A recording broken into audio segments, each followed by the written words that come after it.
Ramilon Production.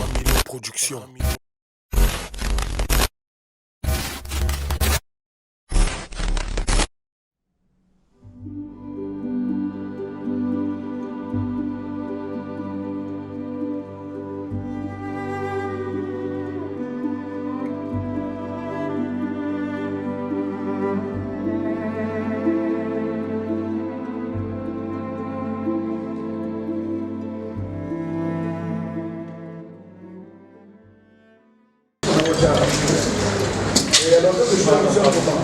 Je n'ai pas pu depuis là dans la alors, je suis là.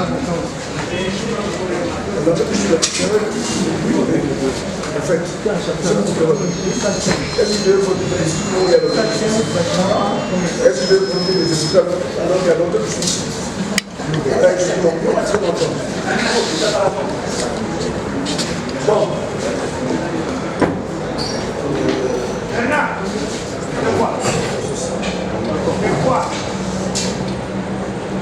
Monsieur Abdouman,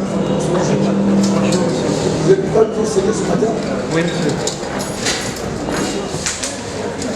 Je demanderai à tout accompagner qui sont venus assister l'éternel téléphone de mettre mode silencieux, mode libre.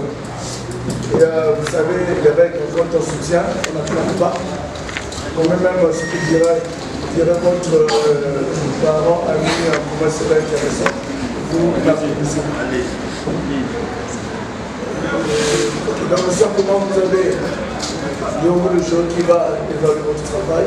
Vous le composez du procureur Mato-Compresse à mon extrême droite. Et celui de M. Mathilda Massébessa. Non, c'est là. Ah, le dernier. C'est le gamin. Et M. Nanga Sambe. À droite. J'espère que je vais écorcher le nom. D'accord. Merci. Et le président du jeu, c'est Tchouno Moti. Non, Tchouno Moti. Alors, monsieur A,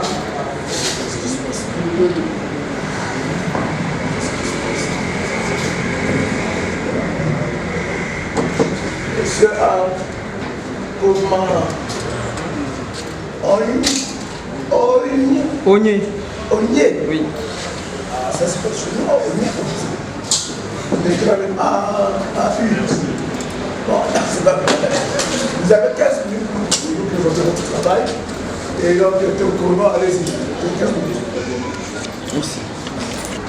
Nous voudrions tout d'abord vous remercier très chaleureusement pour avoir accepté, malgré vos multiples occupations, de consacrer votre précieux temps à l'évaluation de notre mémoire. Monsieur le Président du jury, permettez-nous d'adresser une mention plus particulière à notre directeur de mémoire, en la personne de M. Lester Mathilda Massebo, pour son encadrement et son accompagnement bienveillant tout au long de cette aventure académique. Le travail que nous soumettons à votre appréciation ce jour porte la mention de droit à réclamation des personnes détenues en République du Congo, cadre de la maison d'arrêt de Brazzaville. Dès l'abord, il nous paraît nécessaire de souligner que la prison reste pour beaucoup un endroit méconnu. Le sort de ces pensionnaires meuble très rarement les conversations, sauf pour certains individus et organisations qui choisissent de porter les causes y afférentes. Le prisonnier mérite tout ce qui lui arrive, tel est souvent le discours commun. Notre formation en administration pénitentiaire nous a ouvert les portes de cette institution à travers la maison d'arrêt de Brazzaville. Nous y avons fait l'apprentissage du métier de fonctionnaire de l'administration pénitentiaire, mais aussi touché du doigt la réalité de la condition pénitentiaire dans cet établissement et indirectement dans notre pays. Les conditions de détention en République du Congo, c'est un secret de polichinelle, demeure préoccupante à tous égards. Les organisations de défense des droits de l'homme n'hésitent pas à les qualifier d'inhumaines. Sans emprunter le même langage, exagéré sans doute. Elles nous ont amenés à nous interroger sur les raisons de cette immobilisme. en nous posant notamment la question de savoir si les détenus ne pouvaient pas agir pour faire connaître leur situation carcérale et comment l'État répondait ou pouvait y répondre. En d'autres termes, de quels moyens juridiques dispose-t-il pour pouvoir faire appel au système administratif ou judiciaire afin de dénoncer et de faire stopper les diverses atteintes dont il pourrait être l'objet? Ce sont ces réflexions qui nous ont conduit à choisir, pour la recherche devant sanctionner ce parcours académique, de travailler sur le droit à réclamation des personnes détenues en République du Congo. Monsieur le Président du jury, Messieurs les membres du jury, le droit international et la législation congolaise reconnaissent les droits fondamentaux du détenu. La relativité dans l'observation de ces vertus qui conjuguent l'humanité du détenu et les bonnes manières dans les milieux carcéraux implique des réclamations de la part des locataires de ces établissements pénitentiaires. Ces réclamations gravitent autour du principe du droit à réclamation. Ainsi, dû égard à la profondeur de ce droit optimiste dans l'amélioration des conditions de vie dans les prisons, il convient d'évaluer et d'analyser son application à la maison d'arrêt de Brazzaville, le plus grand pôle pénitentiaire de la République du Congo. Telle est, sans conteste, la vocation primordiale de ce travail. Dans une vue d'ensemble, le droit à réclamation des personnes détenues peut s'entendre de la prérogative reconnue à tout détenu de s'adresser à une autorité administrative ou judiciaire pour faire valoir ses droits. Il s'agit donc d'une possibilité donnée à tout détenu qui s'estime lésé de faire un recours pour pouvoir jouir d'un droit ou en faire cesser la violation. Notre recherche s'est articulée autour d'une question principale, à savoir le droit à réclamation, tel qu'est organisé aujourd'hui, est-il garanti et effectif? Pour la collecte des données, nous avons eu recours à deux méthodes de recherche.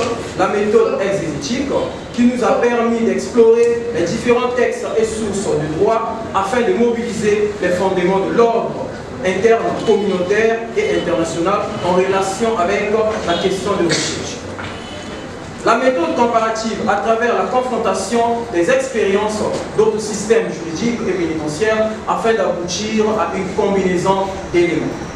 Monsieur le Président du jury, Messieurs les membres du jury, ainsi, en réponse à la question posée, les éléments collectés nous ont conduit d'une part à affirmer sans réserve que le droit à réclamation des personnes détenues est bel et bien garanti dans notre pays et d'autre part à pouvoir aussi reconnaître que celui-ci est peu usité par ses bénéficiaires. En ce qui concerne sa garantie, ils sont nombreux, les instruments juridiques qui proclament ce droit. Au plan international, le droit de réclamation des personnes détenues repose sur la Déclaration universelle des droits de l'homme du 10 décembre 1948, notamment en son article 8, le Pacte international relatif aux droits civiques et politiques du 16 décembre 1966, en son article 2, alinéa 3, l'ensemble des règles minimales pour le traitement des détenus du 17 décembre 2015, en son article 56, la Charte africaine des droits de l'homme et des peuples du 27 juin 1981 à travers son article 7, alinéa 1. Au plan national, ce droit repose sur la Constitution congolaise du 25 octobre 2015, notamment en son article 46, la Charte des droits et libertés du 29 mai 1991, en son article 9, et bien entendu sur le Code pénitentiaire du 20 avril 2022 à travers son article 109 et suivant. Aussi, ce droit s'applique-t-il en fonction des domaines bien précis? Ainsi, les situations liées aux conditions générales de détention, aux mesures disciplinaires et au mauvais traitement peuvent faire l'objet des réclamations administratives et relèvent par conséquent de la compétence des autorités administratives, tant internes qu'externes, à savoir le chef d'établissement, l'inspecteur des services pénitentiaires, le directeur départemental, le directeur général, le médiateur de la République, le président de la Commission nationale des droits de l'homme, CNDH. Les situations liées aux infractions pénales et aux mesures d'aménagement des peines quant à elles font l'objet des réclamations judiciaires et relèvent principalement de la compétence du procureur de la République et du juge de l'application des peines. Le droit à réclamation peut être exercé par le détenu lui-même, mais aussi par ses représentants, conformément à l'article 110 alinéa 3 du Code pénitentiaire et à la règle 56 des règles Nelson Mandela. Pour ce faire, le détenu ou son représentant élabore une requête ou une plainte qui, n'obéissant à aucun formalisme particulier, demande d'être traité à condition de ne pas avoir un caractère offensif. Ce droit produit des effets qui sont soit attachés à une réclamation fondée, soit attachés à une réclamation non fondée. Et l'appréciation de la valeur de la réclamation est du ressort des autorités sollicitées. En ce qui concerne son usage à la maison d'arrêt de Brazzaville, il est rare. Évidemment, il ressort de notre analyse de l'application du droit à réclamation dans cet établissement pénitentiaire que l'appropriation de ce droit y est longue. Il existe une faible mise en pratique de ce droit, se traduisant par une timide formulation des requêtes, une prédominance des moyens informels, avec un exercice généralement oral et non institutionnel. Cette lente appropriation est sans doute le résultat de la persistance des écueils à l'exercice du droit à réclamation qui se manifestent, d'une part, par les difficultés liées à l'administration, notamment la rupture du contact entre agents et détenus et l'inopérationnalité du mécanisme d'inspection. D'autre part, par les difficultés liées aux détenus eux-mêmes, à savoir l'ignorance de ce droit, la résignation du fait de la crainte des représailles et du sentiment d'inutilité des réclamations. Somme toute, l'ineffectivité du droit à réclamation à la maison d'arrêt de Brazzaville n'est pas sans conséquence. Celle-ci se manifeste d'un côté à travers la sous-protection des droits des détenus, avec pour corollaire la persistance des atteintes à l'intégrité physique et morale des détenus, à leur droit à exprimer librement leurs pensées ou à celui de bénéficier d'une alimentation saine et équilibrée. De l'autre côté, elle se manifeste par la négligence de la condition pénitentiaire qui conduit inéluctablement à la dégradation continue des conditions d'hébergement et à l'augmentation des risques vitaux. Cependant, pour remédier à cette situation, nous avons dressé des perspectives en vue de l'amélioration des droits des détenus, en vue de l'amélioration de la situation des détenus à la maison d'arrêt et de Brazzaville. Il s'agit de la révitalisation du droit à réclamation en passant par le rétablissement du contact entre agents et détenus, la régularité et l'intensification des visites des autorités judiciaires et administratives, l'opérationnalisation du mécanisme d'inspection à travers la mise en place effective du corps des inspecteurs pénitentiaires, l'installation en prison des boîtes à plainte et du registre de réclamation. La sensibilisation sur le droit à réclamation, le renforcement de la maison d'arrêt de Brazzaville en effectif et bien entendu le renforcement des mesures de protection des détenus réclamant en rapport d'éventuelles représailles de l'administration. Monsieur le Président du jury, Messieurs les membres du jury, élus du droit à réclamation en vue du Congo général et à la maison d'arrêt de Brazzaville en particulier. Monsieur le Président du jury, Messieurs les membres du jury, comme toute étude scientifique, la réalisation de ce travail n'a pas été à l'abri des difficultés. L'une des difficultés les plus rédhibitoires a été l'interdiction qui nous a été faite de s'entretenir avec les détenus à la maison d'arrêt de Brazzaville, ce qui se traduit par la rétention de l'information, nous privant ainsi des statistiques qui auraient pu apporter une lumière plus éclairante sur certains points. L'accès très limité aux ouvrages dédiés à la question dans les bibliothèques de la place a été l'autre difficulté majeure. Par conséquent, notre travail ne saurait prétendre avoir touché tous les points que le traitement du sujet exigeait. C'est pourquoi nous croyons que vos observations et vos suggestions participeront substantiellement à l'amélioration de sa version ultime. Sur ce, nous vous remercions très chaleureusement pour votre magistrale attention et nous vous remettons la parole, Monsieur le Président du jury. Merci beaucoup. Merci beaucoup. Alors, je vais passer la parole à votre dame, et en tant que membre du jury, il a le droit de poser une question. Merci, Monsieur le Président. Merci, Monsieur le membre du jury.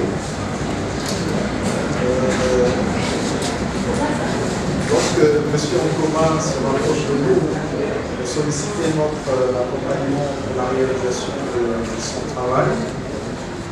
Je pense que la période a coïncidé avec notre nomination à 4 mois, parce qu'on exerce la fonction. Il lui a fait remarquer l'écueil que cela pourrait représenter, en ce sens que le directeur de mémoire n'aura pas besoin de discuter directement avec notre écran. Il a souligné à mon endroit, on vous soumet aux préoccupations qui discutent.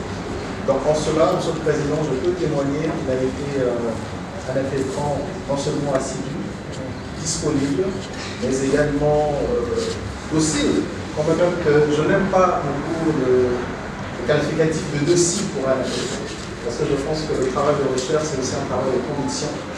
On doit avoir des idées, on doit avoir des points de vue que l'on veut défendre, mais cela n'a pas manqué de son côté, parce qu'il a choisi ce thème en connaissance de cause, parce qu'il avait des choses certainement à exprimer, des choses à expliquer, et il a fait dans son travail, et nous lui avons servi de directeur de mémoire dans le sens profond de cette expression, de guide tout simplement, d'orienteur, mais le reste, c'est lui qui l'a réalisé.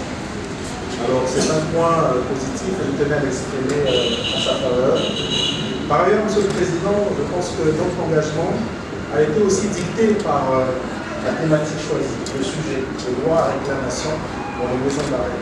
Parce que dans notre pays, très souvent, et il a souligné dans sa présentation, le sort du prisonnier n'intéresse personne. Le sort du prisonnier n'intéresse personne. Et il a eu à propos, bon, c'est un mot qui ne reviendra pas, pour dire que bon, tout ce qui se passe en prison, ça regarde, celui qui se retrouve en prison, il est mauvais, et il doit subir tout ce qu'il y a lieu de subir. Et il pose la question du droit à réclamation, parce que certainement on a du mal à imaginer que celui qui a commis un crime et qui est emprisonné a encore des droits à faire valoir en prison. Et encore des droits à faire valoir. Or, c'est même la condition finalement du respect de tout l'arsenal juridique, aussi bien international que national, qui existe, pour garantir ne serait-ce que le minimum du droit au détenu. Donc, lorsque ce minimum n'est pas garanti, la seule voie par laquelle le détenu puisse exprimer éventuellement ses désidératas, c'est celle de la réclamation. Alors, comment ce droit est-il organisé? Comment est-ce que les détenus dans les maisons d'arrêt du Congo s'en saisissent? Donc voilà cela le challenge de son travail. Donc j'ai été séduit de l'accompagner à travers ce périple en maison d'arrêt, dans les textes, pour ressortir la quintessence de ce droit et voir comment cela est appliqué. Il y a ma qualité aussi de procureur de la République, puisque j'ai un rôle à jouer, ça a été souligné tout à l'heure, dans quelle mesure nous aussi pourrions participer à faire en sorte que les détenus s'approprient ce droit et que cela devienne effectif dans nos prisons, parce que nous savons très bien que les prisons n'abritent pas que les criminels. Il y a également des erreurs judiciaires qui peuvent conduire les gens en prison.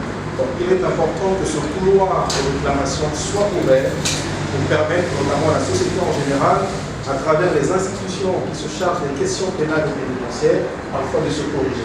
Et donc si ce mécanisme est empêché ou entravé, nécessairement c'est la violation du droit qui se poursuit juste en milieu carcéral. Donc c'était un sujet d'importance et je pense que M. Nkoma a fait le travail qu'il fallait en l'exprimant dans ce qu'il nous propose aujourd'hui comme travail. Je suis également examinateur, c'est le propos du membre du jury qui se réjouit certainement de la qualité de l'impétrant avec qui il a travaillé. Mais comme appréciation générale, M. Nkoma se lit facilement. Donc on prend le sens de son propos très clairement et sa présentation a permis même à ceux qui ne se sont pas plongés dans le fond du travail de comprendre réellement de quoi il a voulu parler. Il y a un certain nombre de suggestions qui ont été faites, et je m'en approprie moi aussi, parce que j'ai déjà participé certainement à la mise en œuvre de cela. Il y a M. le DFM qui est là, de l'administration pénitentiaire, et donc c'est nécessairement quelque chose qui nous parle. Parce qu'aujourd'hui, M. le Président, en maison d'arrêt, il a souligné une sorte d'immobilisme. Les choses ne bougent pas, ou ça bouge que le terme. Ça bouge que le terme dans nos maisons d'arrêt. Et pourquoi est-ce que ce droit à réclamation, il a dit, peut éviter? C'est aussi le sentiment pour les détenus que quoi que nous faisons, rien ne changera. Voilà, rien ne changera. Parce qu'en réalité, la société nous relie déjà, et donc il n'y a rien qui relève de notre réclamation qui puisse aboutir. Et à ce moment-là, les gens ne font pas plus attention. Donc il est important, effectivement, aussi bien les institutionnels que les ONG se saisissent la question pour en faire, pourquoi pas, la diffusion, la divulgation, une sorte de formation des détenus aussi sur ces questions, pour que de plus en plus nous ayons le droit. Parce qu'une chose est sûre, le décideur n'agit pas parfois tout simplement parce qu'il ne sait pas, il ignore l'existence du problème. Tout simplement parce qu'il ignore l'existence du problème.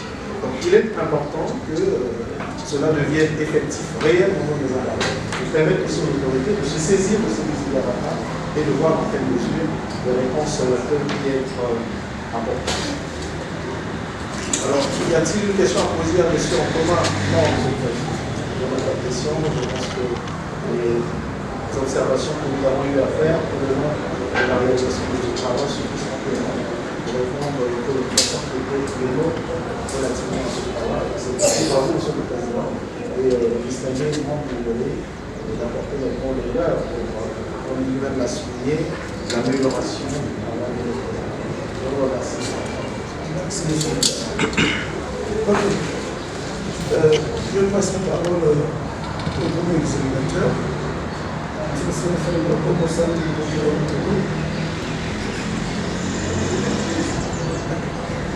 je donne la parole au premier exécuteur, au premier Matolo. Vous avez la parole. Monsieur le Président, distingués membres du jury, c'est dans cette atmosphère qui est tout à fait propice à l'activité intellectuelle, puisque le fait pas se lève au plan, que je prends la parole effectivement pour répondre à un devoir, le devoir qui consiste pour nous membres du jury d'apporter un regard approfondi sur la substance du travail effectué par l'impétrant. Et cela se traduirait aussi bien au niveau des questions de forme que de fond. Mais c'est tout un bonheur aussi de me retrouver parmi nous dans cet auguste jury avec mon aîné, le procureur Mathurin qui n'est plus à présenter et dont l'écho de sa sagacité n'est plus dénoncé aujourd'hui. C'est aussi un honneur pour moi de me retrouver avec vous, Monsieur le Président, parce que c'est peut-être maintenant une coutume. Et nous savons de quelle main de maître que vous menez parfois la conduite de soutenance. Et pour d'autres membres, c'est pour la première fois, c'est un honneur. Et je crois que je sortirai de là avec une grande satisfaction à partir de vos interventions. Alors revenons-en à propos du travail effectué par les pétrons. Et il faut dire que sur la question de forme, c'est une chose qu'on ne fait pas souvent. L'impétrant est tiré à 4 peines. De ce point de vue, il répond déjà à une condition de forme. Et vous avez vu comment il a présenté son travail avec aisance, avec confiance, mais aussi avec une forme de technicité liée au jargon juridique.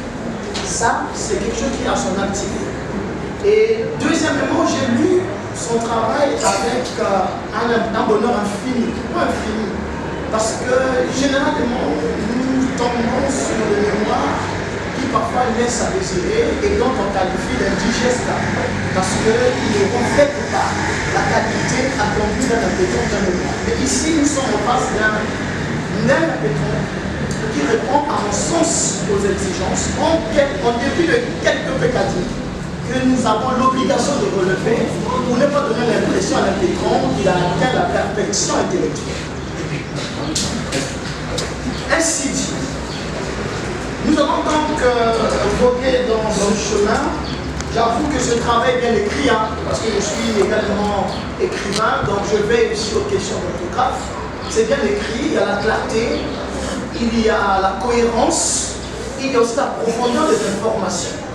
Et vous avez fait beaucoup de notes de pages, plus de 200, avec des annexes qui sont aussi riches, bien fournies, une bibliographie également qui est fournie, et les différentes parties sont respectées. Mais puisque tout travail humain est perfectible, et que vous-même vous prenez la latitude et la caution de ne pas vous sacrifier, mais de contribuer à votre travail, je vous inviterai, et moi, vous et les membres du jury, de temps en temps, à regarder, par exemple, à la page 3 en chiffres romains, votre troisième paragraphe, je pense, qui dit pendant la rédaction de ce mémoire, dernière ligne, vous avez dit les exigences de la vie. J'aurais souhaité, c'est une suggestion, vous mettez que j'ai pu surmonter, pas les de la vie, mais les difficultés de ce travail. On ne peut pas surmonter les exigences de la vie, non. Les difficultés. J'ai pu surmonter les exigences de la vie. Voilà, donc mettez plutôt les difficultés de la vie de ce travail. Sur votre sommaire, Alors il y a une question qui m'est quand même venue à l'esprit et je me suis livré à une forme de rêverie intellectuelle pour comprendre bien pourquoi vous avez préféré dans la section 1 dire un cas juridique suffisant. Pourquoi l'adjectif suffisant? Si le cas juridique est suffisant, il me semble que le problème ne se poserait plus. Est-ce qu'on se fait comprendre? S'il est suffisant, le problème ne se poserait plus. Donc, pour éviter le problème avec l'adjectif, c'est mieux de le biffer. Mais disons un cas juridique existant et non suffisant. Parce que si vous avez suivi ce sujet, parce que vous comprenez tout de suite qu'il y a un problème, et que ce problème vous a mené à poser la problématique, dégager les problèmes et les hypothèses, donc vous savez répondre aux questions qui se posent. À la fin de la page 4, toujours en chiffre de main, avant la table des matières, ajouter annexe. Le reste, il est bon. Votre part. Et à l'introduction, au fur et à mesure que je ferai les questions que je ne prends pas plus loin, à l'introduction, vous avez dit à peu près par exemple droit naturel. Alors la question que je vous pose au même moment pour qu'on ne se trompe pas, à quoi s'oppose le droit naturel? À quoi s'oppose le droit naturel?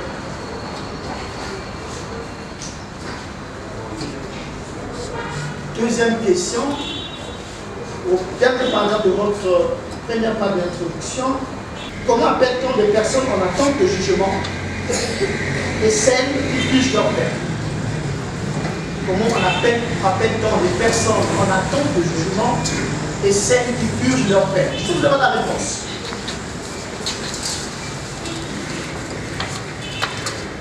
À niveau de base, la page 2, je vais commenter un complément. Mon dernier paragraphe, quand vous dites dans ce droit, le droit subjectif s'entend des prérogatives reconnues au sujet du droit par le droit objectif et sanctionné par lui. Et j'aurais souhaité que vous dites aussi, et donc ils peuvent s'en prévaloir. Quelle page, monsieur? Quelle page? Dernier paragraphe, vous dites dans ce sens, le droit subjectif s'entend des prérogatives. Et j'avoue que vous avez fait de très belles définitions, mais ici, il fallait compléter juste la note de page 10. Compléter, et donc ils peuvent s'en prévaloir en cas d'atteinte. C'est comme ça qu'on écrit dans subjectif. Ce sont des prérogatives reconnues au sujet du droit, et donc ils peuvent s'en prévaloir en cas d'atteinte.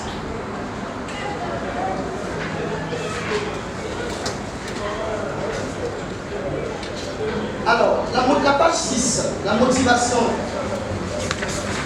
J'ai dit que votre travail est bien écrit, mais mon œil d'écrivain m'a permis de dénicher quelques pécadilles. Quand vous dites, oh, dans les prisons, pas 6, dans les prisons congolaises, les personnes sous main de justice. Avez-vous ça? Quand il y a deux mots qui sont reliés par un trait d'union, le deuxième mot en réalité n'est pas au pluriel. Il est au singulier. On appelle ça des mots valises. Sur votre intérêt du sujet, c'est bien, vous avez bien fait, mais j'aurais souhaité que vous ajoutiez l'intérêt juridique. Parce que l'intérêt juridique d'abord, c'est tout simplement parce que la question du droit à réclamation reconnu au détenu est d'abord revue par le droit positif. D'où l'intérêt juridique. Donc, il faut ajouter juste l'intérêt juridique. À la page 8, je ne sais pas comment vous avez fait différencier problème et problématique. Donc, moi j'aurais souhaité que ça soit directement problématique et question de l'étude. Question de l'étude, de sorte que le paragraphe du problème qui vient après le problème va ressortir au niveau de la problématique. Ça devrait donc peut-être la première partie. Alors, sur vos questions, c'est là où ça m'intéresse beaucoup. Je crois qu'il y a eu une forme d'inversion, d'inversion seulement. Il me semble, sans me tromper, que la première question devait être en principe, non pas le droit à réclamation est-il observé à la maison d'arrêt de Ouagadougou, mais plutôt quels sont les fondements juridiques du droit à réclamation? C'est ça la première question. Et c'est à partir de fondements qu'on peut se dire, mais est-ce qu'il est observé? Tout d'abord, dégager le cadre juridique et puis dire, est-ce que ce cadre est respecté? Ok? Et puis la question qui vient, nous sommes à la phase 9, la question qui vient, l'expérience de l'exercice du droit à réclamation à l'ordre d'arrêt est-elle reluisante? En fait, ça rejoint la question, est-il observé? J'avais juste fait une reformulation, comme si vous voulez nous emberlificoter, mais j'ai eu quand même la sagesse de retrouver ceci. Sagacité intellectuelle. Alors, le reste, c'est les questions qui restent, hein, c'est bon. Mais juste, c'est une manière de remettre les choses en ordre. La page 10. Difficultés rencontrées. Vous dites, troisième ligne, destin cruel de la recherche. Destin cruel.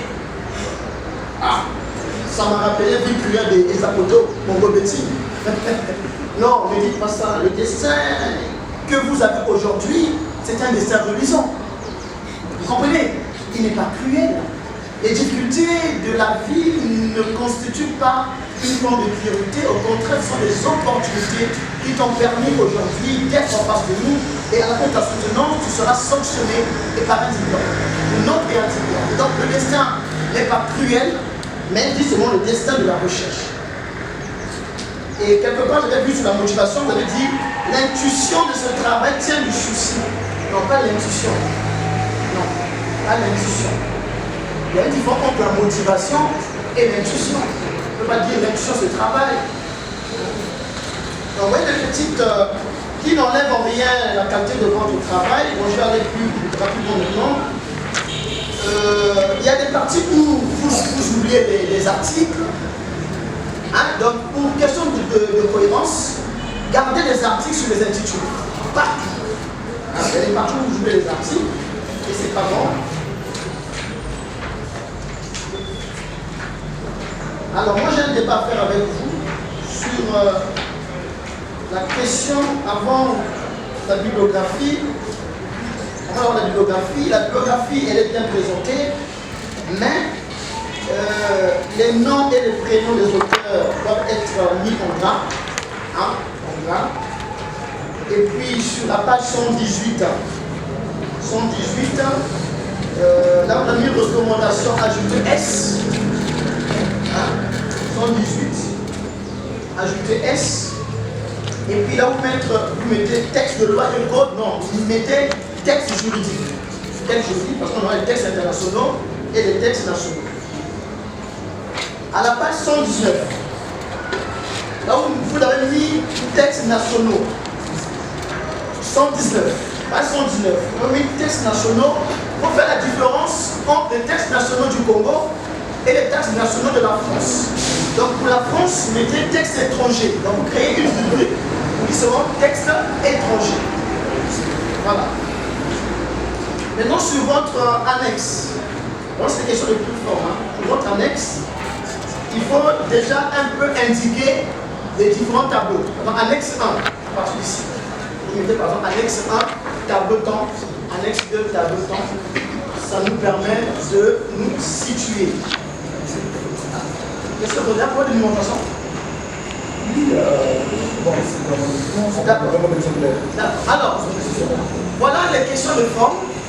Les questions de forme, c'est vrai que c'est une question qui est extrêmement importante. Il me semble même que c'est une innovation du droit pénitentiaire congolais de prévoir finalement la possibilité pour tout détenu de formuler des réclamations à toute autorité compétente, administrative ou judiciaire, parce que le droit de la réclamation, c'est un droit fondamental pour tout détenu. Et ce droit lui permet effectivement de faire état, parce qu'on a dit c'est en lien avec son traitement, la manière dont le détenu est traité, la manière dont il est traité à la maison d'arrêt, du point de vue hygiène, vêtements, dignité humaine, et ça, c'est pour permettre au détenu effectivement de comprendre que lorsqu'il est victime d'un mauvais traitement, qui peut résulter soit de la torture ou de la privation de certains droits au sein de la maison d'arrêt, il peut se référer soit au directeur pénitentiaire ou à toute autorité judiciaire. Cependant, il y a quelque chose qui m'a laissé sur ma soif, c'est qu'au terme de l'article 109 et suivant, vous n'avez pas beaucoup insisté sur ce qu'on appellerait les voies de recours contre les réclamations formulées par le requérant le détenu, mais en cas de chèque. Vous avez certainement passé pied, main, lié, mais j'aurais bien souhaité qu'il y ait un aspect, au moins un paragraphe, sur le contentieux qui résulterait de le chèque de la réclamation du détenu. À ce moment-là, on choisirait soit le juge administratif, il y en a deux, soit le juge administratif de plein contentieux, le tribunal administratif par exemple, puisque votre cas c'est la méthode de Brazzaville, soit le juge administratif suprême en matière de recours contre le pouvoir, parce qu'il est dit dans la loi qu'aucune sanction ne peut être infligée à un détenu qui aurait formulé une requête. Or, s'il y a une sanction, cette sanction serait déjà arbitraire et au regard de l'arbitralité de cette sanction qui serait donc revêtue de l'illégalité, le requérant peut effectivement saisir le juge suprême en sa chambre administrative pour solliciter l'annulation de cette décision. Et il y en a également la question du juge judiciaire. Le juge judiciaire, oui, notamment en matière pénale. Là, on dit souvent que c'est le procureur qui reçoit la plainte et qui peut même exercer le détenu un recours élargi.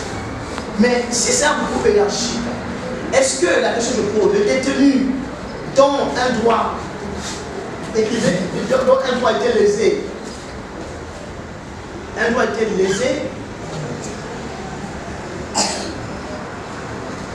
peut-il exercer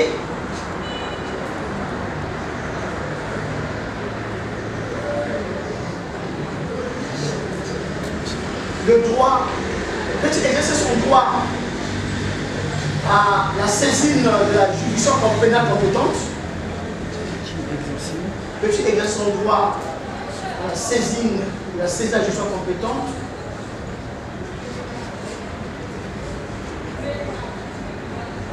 Pénale compétente contre une autorité qui aurait refusé de traiter sa requête. Dit cela, on aura peut-être d'autres occasions ici même, après vos réponses, à approfondir les réponses et vos questions, mais pour ne pas vous me pousser le temps, monsieur le Président, je reste un peu encore sur ma soif sur certaines questions, mais je vous remets la parole et c'est à vous de la distribuer. Monsieur Bakou, vous aurez la chance de poser d'autres questions. Alors, si je passe la parole à monsieur Nanga Sandé, en tant qu'examinateur. Merci beaucoup, monsieur. Sincèrement, je suis très heureux d'être ici. Et je vous avoue sincèrement le courage de ce garçon. Très courageux. Vous voyez son directeur de moi qui l'a choisi. Et quand il m'a contacté, je voyais comment vous jouez. Ça fait très intéressant. Alors quand j'ai reçu son document, ça m'a su que confirmer mon attitude. Parce que j'ai été élu. Son directeur de moi l'a dit qu'il a été élu par la qualité du travail. Moi également, j'ai été élu par la qualité de ce garçon. Seulement, j'ai élevé un certain nombre de choses. Je me suis renseigné, j'ai fait une école d'être ici à temps, je me suis renseigné dans les couloirs. On me dit que c'est la méthodologie des INA, où l'introduction doit être écrite avec des titres. Je me suis dit, c'est l'INAM qui a voulu tuer mon garçon. Parce que je relève un certain nombre de génies, malheureusement, quand il fait les traductions, à ce moment-là, c'est un peu indigeste. Je répondais par exemple, quand cela le tient, en tout cas le travail a été très bien présenté. Nous avons besoin des étudiants comme ça. Et au niveau de la faculté de droit, comme nous étions à la faculté de droit, vous êtes quand il y a eu une réunion intersyndicale, on se retrouve à Bayanter avec nos collègues d'élèves, on découvrait toujours les étudiants de la façon d'intervenir. Et j'ai très content de quand le président du jury l'a répondu. Et ça, c'est la plus belle chose. Effectivement, ça a été très intéressant. Monsieur en commun, et pourtant vous avez cité mon mémoire. J'ai soutenu un mémoire il y a 3 ans seulement, à l'Université de Nantes, sur le droit des personnes détenues au Congo. Vous m'avez cité, vous aurez pu me revenir vers moi parce que la bibliographie, moi j'ai eu la possibilité de s'acheter les livres. Puis je voulais continuer avec ma recherche jusqu'en thèse. Vous aurez pu revenir vers moi parce qu'en matière de droit pénitentiaire, nous avons un classique. On a le livre de Michel Foucault, Suivez et punir. Ça, c'est vraiment un classique au niveau du droit pénitentiaire. J'ai également des recherches de Frédéric Lemarcy avec Marie Morel qui ont sillonné au moins une dizaine. Ils ont été dans une dizaine de pays, francophones comme anglophones. Les livres, j'ai même amené les livres sont dans ma voiture. Je pourrais travailler avec ces livres-là. En tout cas, l'examinateur qui m'a précisé n'allait rien à dire sur votre travail. En tout cas, si vous avez eu accès à ce livre-là, il aurait pu dire quelque chose. Je vois ce que dans la méthodologie,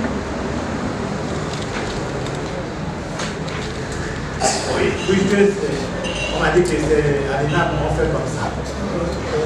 S'il vous plaît, j'aimerais, puisque il y a une petite confusion. Je relève des enseignants, nous avons aussi la là, je vois qu'à un certain moment doit être conventionnel. Il peut y avoir quelques différences, mais la méthodologie doit être conventionnelle. Il n'y a pas une méthodologie à 100% de l'ENAM ou de l'Europe. La manière où il est parti d'une section à une autre, ça n'a rien à voir avec l'ENAM. Je suis désolé. C'est pas les normes. Je prends un exemple. Lorsque vous quittez la section de la motivation, vous mettez une phrase qui parle déjà, c'est comme si vous venez de titre de la motivation, ce n'est pas les normes, c'est votre manière d'écrire. Il n'a rien à voir avec ça, il n'a rien sur ça. Ce n'est pas les normes du tout. C'est sa manière de rédiger. Pas les normes. Je vais le faire. Bon, comme je l'ai dit, je n'aurai plus grand-chose à dire. Parce que toutes les discussions ont été bien taillées par mon professeur. Comme il a dit, au niveau de votre chemin, vous avez aussi des annexes. C'est ce que j'ai relevé.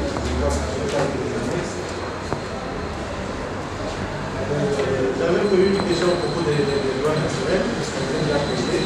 Je vais ajouter une autre. En tout cas, avec mon prédécesseur, on a eu les mêmes observations. C'est un travail bien fait, les quelques problèmes, les quelques difficultés que tu as eues.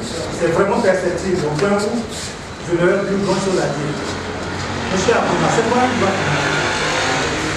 Vous avez des droits fondamentaux de la personne détenue, droits fondamentaux de... C'est quoi un droit fondamental?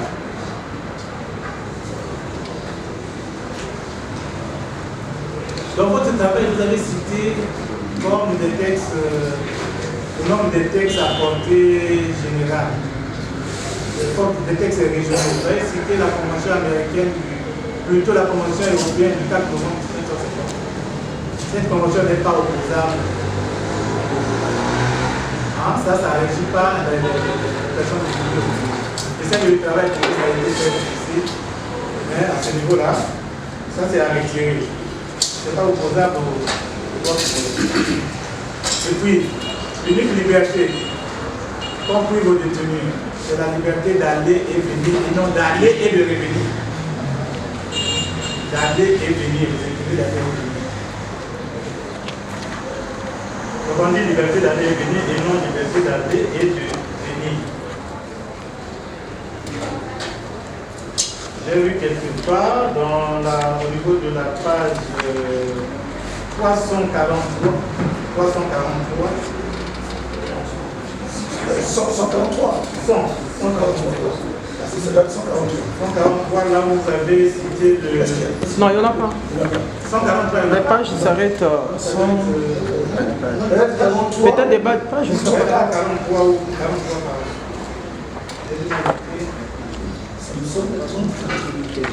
Là, vous avez cité le vocabulaire cornu, le nom de l'auteur, Ça doit être à l'école. vocabulaire juridique, Ça doit être à tel que l'école. vous citez en bas de page. Vous citez, c'est de l'introduction et définition des concepts. Vous citez M. Cornu, Gérard, ensuite vocabulaire juridique.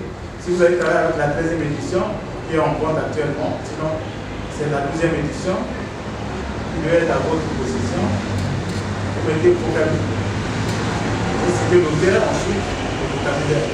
La route dans cette vérité. Ça, c'est pour l'auteur, vous devez quand même désigner. En bas de page. Page 2. Page 3. Et donc, comme je l'ai dit, je n'aurai pas grand-chose à dire.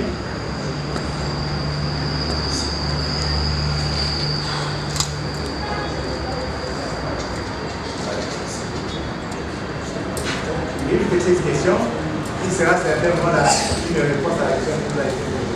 Quelle différence faites-vous entre un prévenu et un coutumier?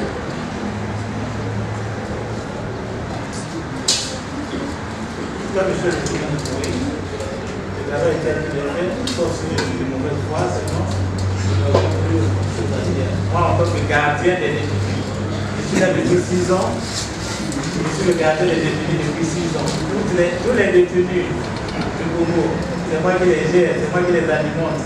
Ah bon? Il n'a pas accès, l'impétent n'a pas eu accès à la maison d'ailleurs. Ici, je vous dis, c'est vrai, c'est pas facile. C'est pas facile d'y accéder. Pourquoi? Parce que les conditions de détention sont alarmantes.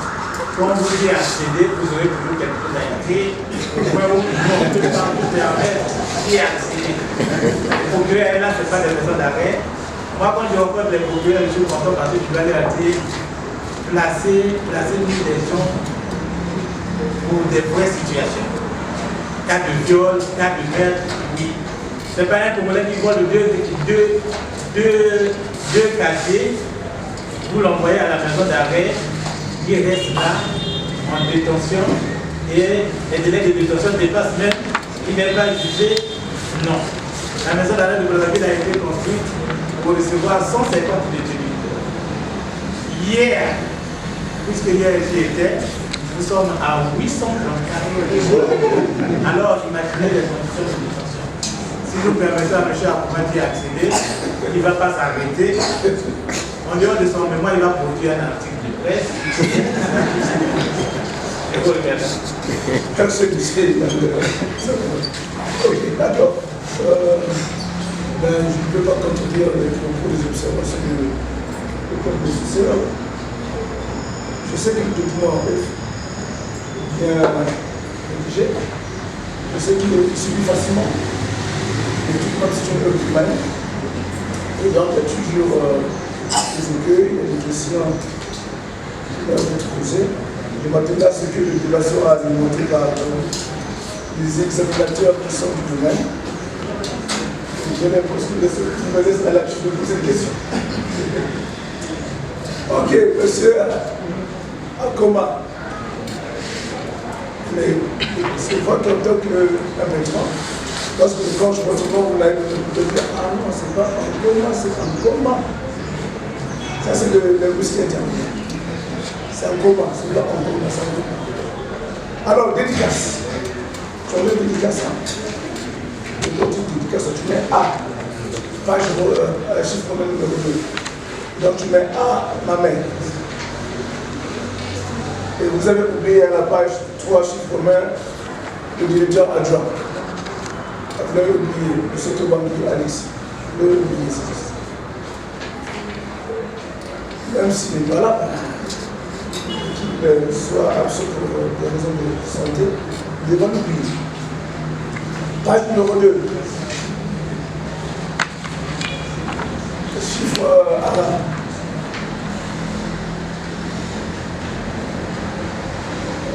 Dites ceci, les deuxième phrase du j'approche le numéro 2, vous dites, dès qu'ayant enfreint la loi pénale à travers son acte infractionnel, la personne incarcérée demeure un être humain.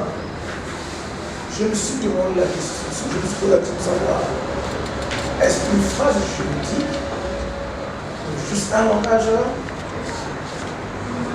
ordinaire, une phrase normale du droit pénal? C'est une phrase normale du droit pénal. Pourquoi associer à cela une note de bas de page? Parce que pour des phrases normales, vous mettez une note de bas de page, c'est étonnant que vous ayez autant de notes de bas de page. Est-ce que ça mérite de mettre une note de page ici? Parce que si c'est une note de bas de page, ça veut dire quoi? Ça veut dire, c'est une information de plus, soit une citation. Et si l'information que vous mettez en note de bas de page, vous l'insérez dans le texte, ça va élargir le texte, donc c'est mieux de mettre en note de bas de page. Mais est-ce qu'il y a des phrases qui n'est même pas encombrantes, qui relèvent, je crois bien, des phrases normales du droit pénal, parce que vous, excusez la répétition, là, je me demande pourquoi. Toujours sur la page numéro 2.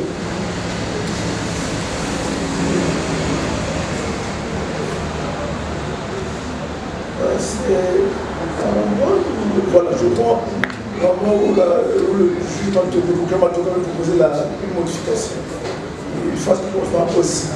Dites, aussi selon le vocabulaire juridique, il n'y a pas de virgule, vous avez droit. Donc, aussi selon le vocabulaire juridique, Gérard Cornu, est-ce que vous voulez dire, selon le vocabulaire juridique, oui, mais le titre de loi ne peut pas être collé au nom de l'auteur. Selon le vocabulaire juridique, par exemple, par Gérard Cornu. On saura que non, c'est un texte produit par Gérard Cornu. Donc, tout simplement, selon Gérard Cornu, vous ne mettez pas le. On va dire que vous donnez, vous faites le nom du document. Donc, selon Gérard Cornu, vous enlevez aussi selon le vocabulaire juridique, non. Et quand vous le citez, quand on vient à la note de bas de page, je ne vois pas la date d'édition. Donc j'ai comme l'impression que vous avez lu Gérard Cornu dans un ouvrage, dans un mémoire, et vous l'avez cité, c'est comme si vous l'avez lu. Non, si vous l'avez lu dans un ouvrage, dites, citez pas. C'est l'honnêteté intellectuelle. On a parlé de la sagacité intellectuelle, vous avez manqué d'honnêteté intellectuelle. Au même endroit. Ouais, ça c'est juste. C'était juste une formulation.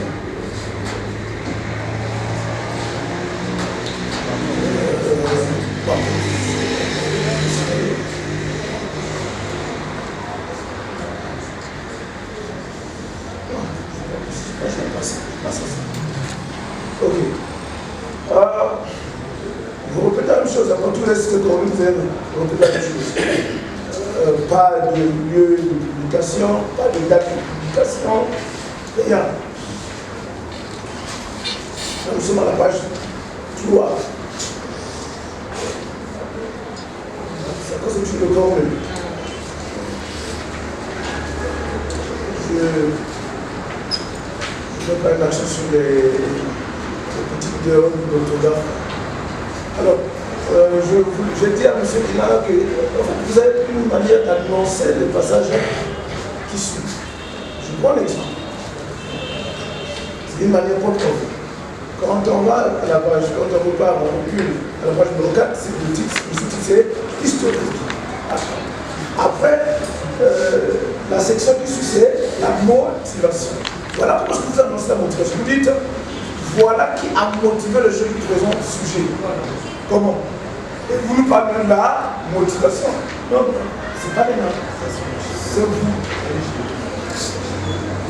C'est votre manière d'annoncer. Les personnes qui suivent. Donc, voilà, c'est comme si c'est déjà fait. Alors que nous annonçons que vous allez maintenant traiter de la motivation. Sur l'intérêt, vous avez l'intérêt social, vous avez l'intérêt pratique, on vous apprend l'intérêt juridique, j'ai pas l'intérêt scientifique. Ah oui, l'intérêt scientifique. Qu'est-ce que vous apportez de nouveau à ce domaine-ci? Qu'est-ce que vous apportez? S'il n'y a pas d'intérêt scientifique, donc vous nous êtes informés, vous apportez une information.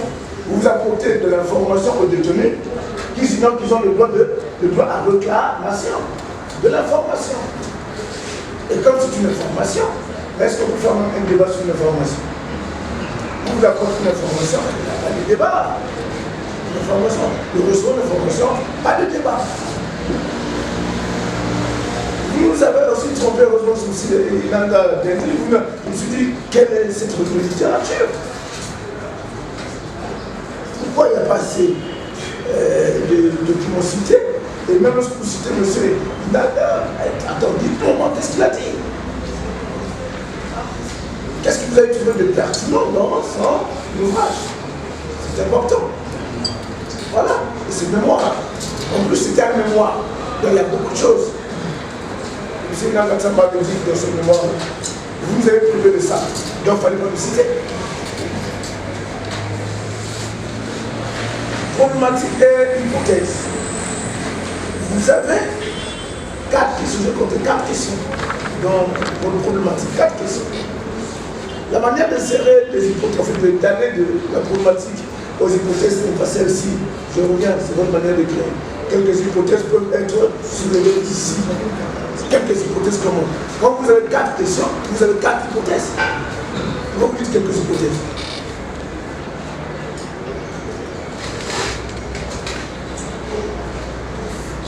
Donc je cherche les hypothèses, je ne les trouve pas. Je voulais voir 4 hypothèses. Elles sont où? Parce qu'à une question que vous venez de le dire, correspond une hypothèse. Où sont ces hypothèses? Bon.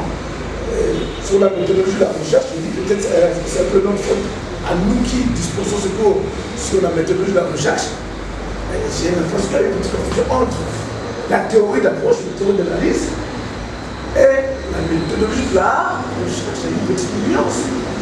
Comment avez-vous obtenu les informations? Comment vous les avez analysées? Maintenant, la théorie d'approche, elle est différente. Vous avez étudié que théorie d'approche. J'ai comme l'impression que dans la partie concernant la méthodologie, vous nous parlez plus de l'approche que de la théorie de la recherche, que de la méthodologie de la recherche.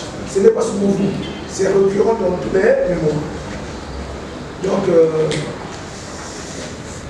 on va continuer en rigueur parce que, comme je vous l'ai dit, c'est certainement nous qui sommes les responsables, hein, c'est pas vous. Donc, j'avais une question de débat, je vais vous la retrouver rapidement.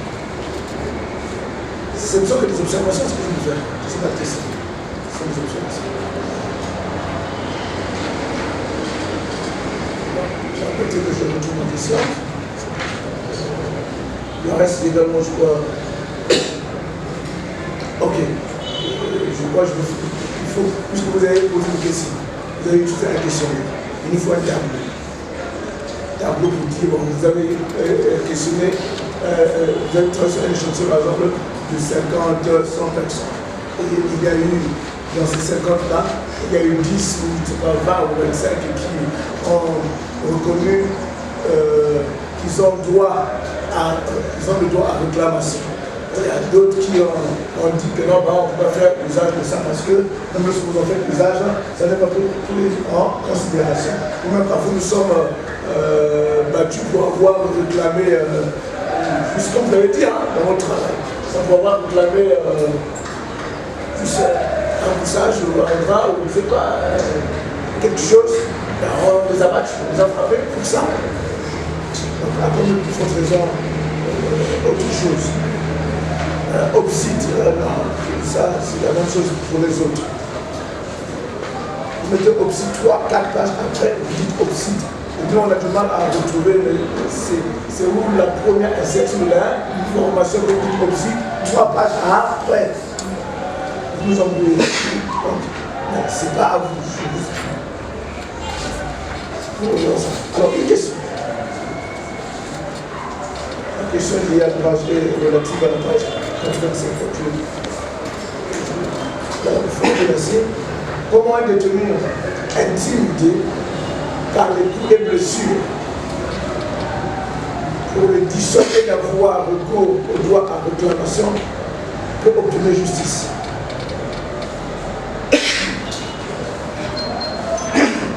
Comment un détenu intimidé par des coups et blessures pour le dissuader d'avoir recours au droit à réclamation peut-il obtenir justice?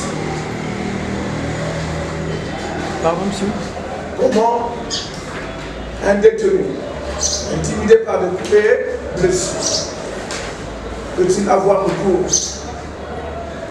au droit à réclamation pour obtenir justice?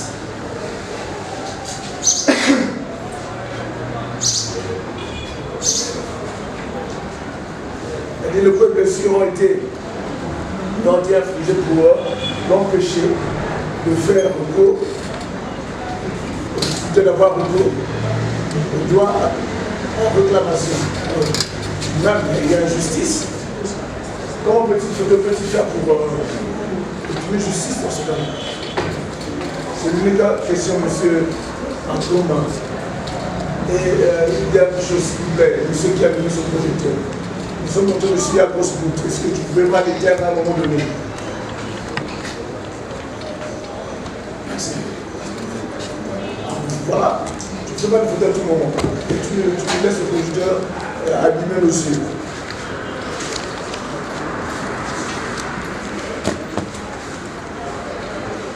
Vous avez Merci, monsieur le président du jury, monsieur les membres du jury. Comme nous l'avons dit en amont, ce travail est un coup d'essai et fait certainement des imperfections relatives à la design des débits. C'est pourquoi, dès cet instant, nous faisons nos observations et suggestions ici et nous vous garantissons que nous voulons de les intégrer dans le plus rapide. Toute une série de questions nous a été posée. Nous allons essayer dans la mesure du possible d'apporter quelques choses.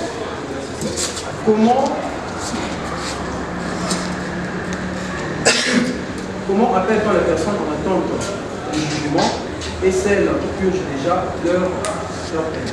Les personnes en attente du jugement sont des détenus provisoires et celles qui purgent sont des détenus condamnés.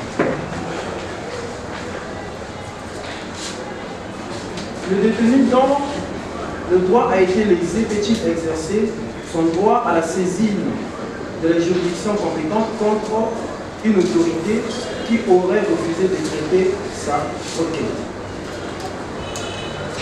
Bien. Nous pensons que par rapport à cette question, déjà, en prison, comme nous l'avons dit ici, la présence des détenus en prison ne signifie pas que ces personnes-là n'ont plus de droit. Monsieur l'examinateur vient de nous dire ici qu'ils ont perdu seulement leur droit d'aller et venir. Okay?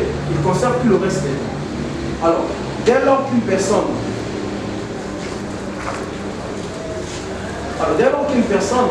détenue qui a tenté de saisir, qui a tenté de faire utiliser de son droit à réclamation envers une autorité patronale, une autorité administrative, et qu'il n'a pas eu gain de cause, sa requête n'a pas été traitée. Alors, la loi donne aux détenus plusieurs possibilités.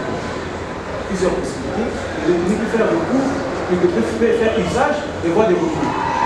Alors, déjà, administrativement parlant, nous pouvons dire que si la personne détenue a fait sa réclamation envers le directeur de la maison d'arrêt et que celui-ci n'a pas donné gain de cause à sa requête, le détenu a la possibilité de saisir, par exemple, son chef hiérarchique, qui est dans les localités où il y a des directeurs départementaux, par exemple le directeur départemental, pouvoir aller au-delà du directeur général. Tout comme si il y avait déjà le corps des inspecteurs pénitentiaires au niveau. Alors là, c'est encore une véritable occasion, encore un moyen très important pour le détenu de faire valoir ses droits, puisque la loi donne aux détenus la possibilité de discuter avec les inspecteurs, de façon à huis clos, sans la présence des membres de l'établissement pénitentiaire. Du coup, nous pensons que si le corps des inspecteurs existait déjà, je suppose que les détenus, la plupart des détenus, auraient pu privilégier cette voie-là. Parce que c'est une possibilité de discuter avec un inspecteur face à face, sans la présence du directeur de la maison d'arrêt. Et du coup, le détenu aura donc la possibilité de dire tout ce qu'il n'a pas pu dire au directeur de la maison d'arrêt. Donc voilà. En dehors de ça, si toutes ces voies-là n'ont pas donné gain de cause, il y a la possibilité de saisir également le juge administratif. Bien entendu, lorsque le détenu a déjà épuisé les différentes voies de recours, notamment les différentes voies de recours administratifs, notamment le recours de la situation et le recours hiérarchique. Voilà un peu ce que je veux dire par rapport à ça. Bien sûr. Alors, la réponse est élémentaire, mais il attendait également que vous puissiez ajouter le recours hiérarchique devant le ministre de la Justice. Vous comprenez? Ça, c'est très important. Parce que vous êtes en train de faire ce qu'on appelle le niveau de classification des différentes autorités. Vous avez le directeur lui-même d'abord. Devant lui, c'est les recours gracieux. On monte devant le directeur départemental, on va devant le directeur général, on va aller jusqu'au ministre des prisons de cette voie. Nous supposerait pour les détenus lésés une forme de voie d'accès à saisir le juge administratif. Et puis il y a une chose, c'est que dans le cadre du droit à réclamation, il est dit qu'effectivement le détenu peut discuter avec les inspecteurs dont le corps n'est pas encore existant à huis clos.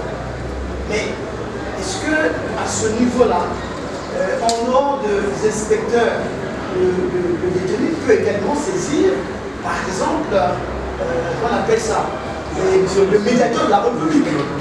Et puis il y a une chose qu'on n'a pas, qui est déjà soulignée, mais qui revient de façon primordiale, c'est que toute autorité saisie, notamment le directeur de la maison d'arrêt par exemple, peut apprécier la recevabilité de la requête en tenant compte du caractère offensant de la requête.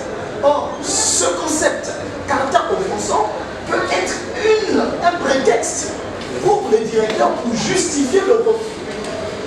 C'est pourquoi, d'où il est demandé dans la loi qu'il y ait un accusé de réception.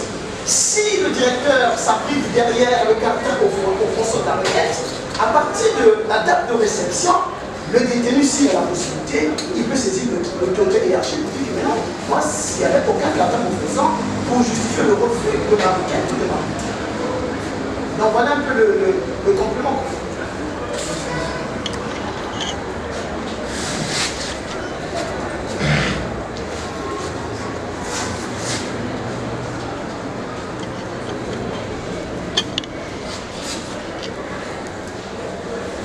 Alors, on nous a posé aussi la question de savoir, d'établir la différence, donc plutôt de savoir c'est quoi un droit fondamental.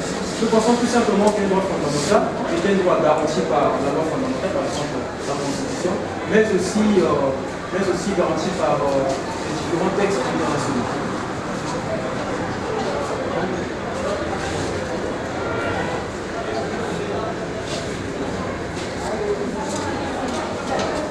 On nous a demandé également d'établir la différence entre prévenu et détenu.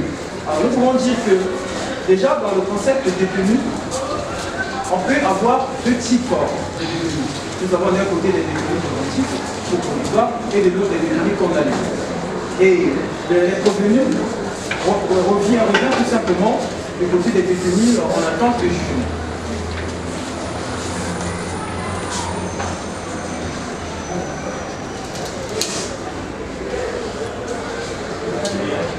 On nous a également posé la question de savoir comment un détenu intimidé par CVV peut-il avoir recours au droit à réclamation pour obtenir justice. Là, nous allons revenir un peu sur ce que nous avons dit en amont. Ici, le détenu est déjà intimidé. Ça veut dire que si dans la maison d'arrêt, s'il a été intimidé, ou encore lors d'intimidation venait par exemple de la hiérarchie, je pense que ce détenu n'aura plus le courage de faire quoi que ce soit. Mais alors, quelle possibilité peut-il encore user?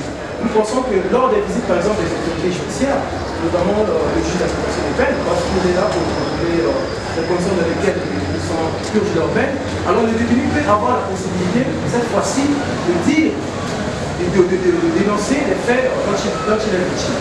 Tout comme lors des visites également du procureur de la République. Il y a aussi la possibilité qu'on a donnée aux détenus, nous avons dit ici, de discuter avec les inspecteurs pénitentiaires. Malheureusement, ce corps n'existe pas encore.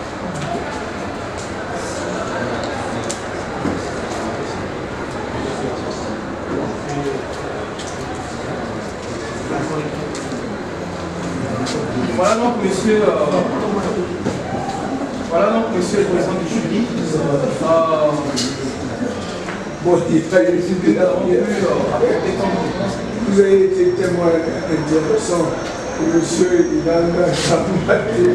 il tient à poser une question.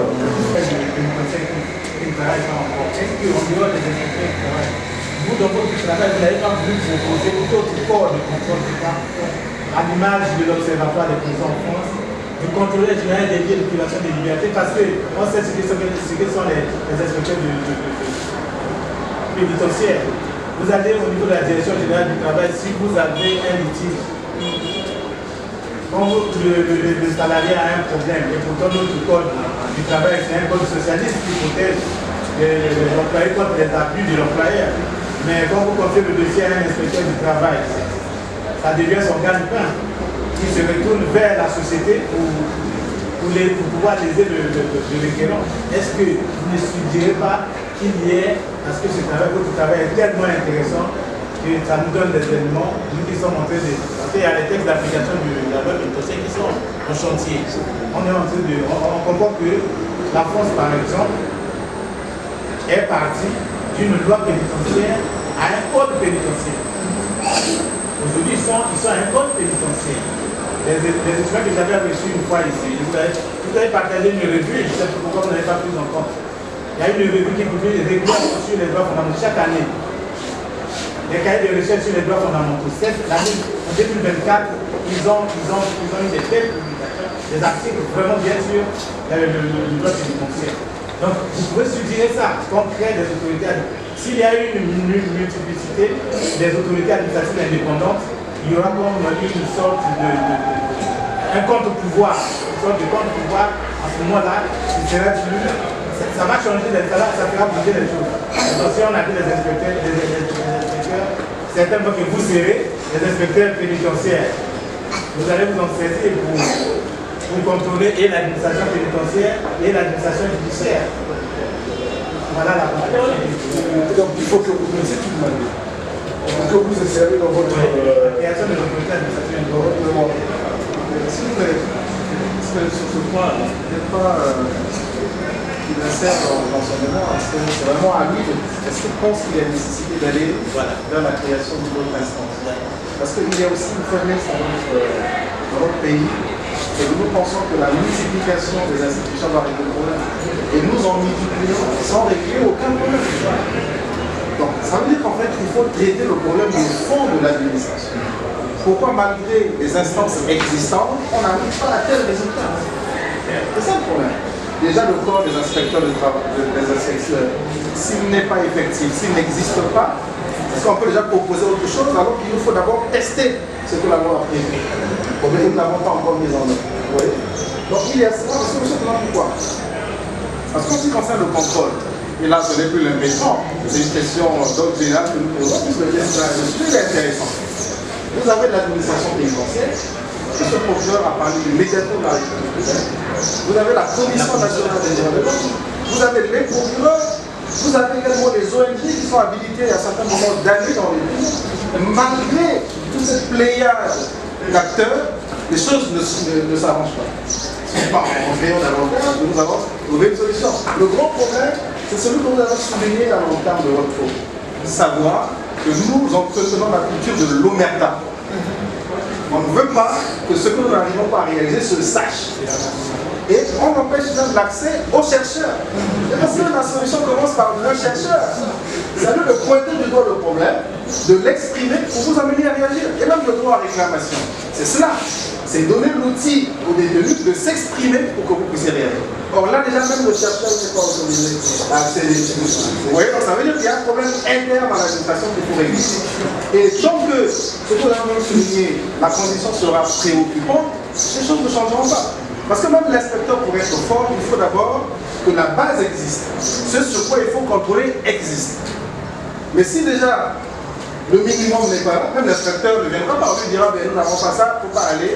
Pourquoi? Parce qu'il faut protéger le pays. C'est ça aussi. L'inspecteur aura pour tutelle le ministère de la Justice. Contrairement à un observatoire privé qui est une autorité indépendante, qui aura une autonomie de gestion, à l'image d'un établissement public. Mais nous avons le contrôleur général des mais les autorités indépendantes, nous en avons déjà. Le médiateur de la autorité indépendante. Vous avez la CNDH, l'autorité administrative indépendante. Peut-être qu'ils voulaient créer une autorité spécialisée en matière pénitentiaire. Spécialisée en matière pénitentiaire. C'est comme en matière journalistique. Il y a une autorité. C'est le procureur. Déjà, nous n'arrivons pas à financer les maisons d'art. Nous n'arrivons pas à financer les maisons d'art. Il faut encore créer une nouvelle institution budgétivore. Ce sont des propositions.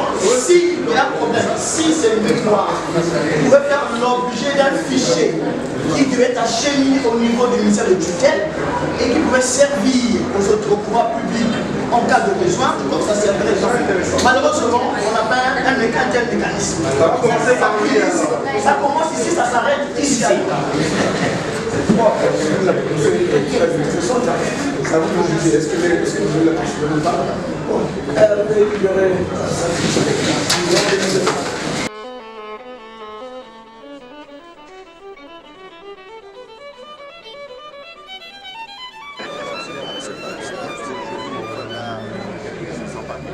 Mon cher, maman m'a déjà collé un quai de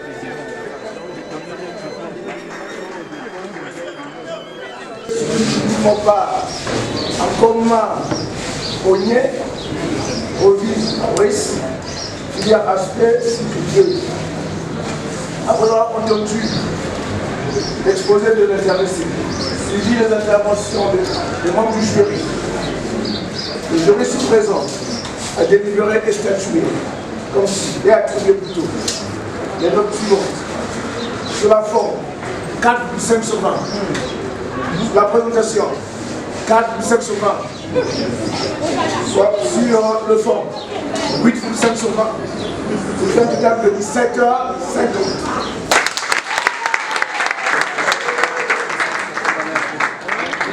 Papa, au bon téléphone.